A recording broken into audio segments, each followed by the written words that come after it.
Tambaram ரெங்கநாதபுரத்தில் captain Vijayakanth பிறந்த நாளை முன்னிட்டு பொதுமக்களுக்கு அன்னதானம் வழங்கப்பட்டது.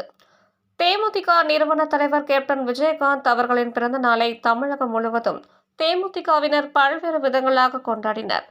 அந்த வகையில் தாம்பரம் மாநகராட்சி 50வது வார்டு ரெங்கநாதபுரத்தில் செங்கல்பட்டு மாவட்ட செயலாளர் அனகை முருகேசன் ஆலோசனைப்படி 50வது வட்ட செயலாளர் பாலமுருகன் தலைமையில் வட்ட அவைத்தலைவர் வாசிம் ராஜா, வட்ட பொருளாளர் ராஜா, மத்திய பகுதி அவைத்தலைவர் பாலாஜி ஆகியோரின் முன்னிலையில் நடைபெற்ற விஜயகாந்த் பிறந்தநாள் விழாவில் மாவட்ட துணை செயலாளர் மா செழியன் கலந்து கொண்டு தேமுதிக கொடியை ஏற்றி வைத்தார். பின்னர் பொதுமக்களுக்கு அன்னதானம் வழங்கினார்.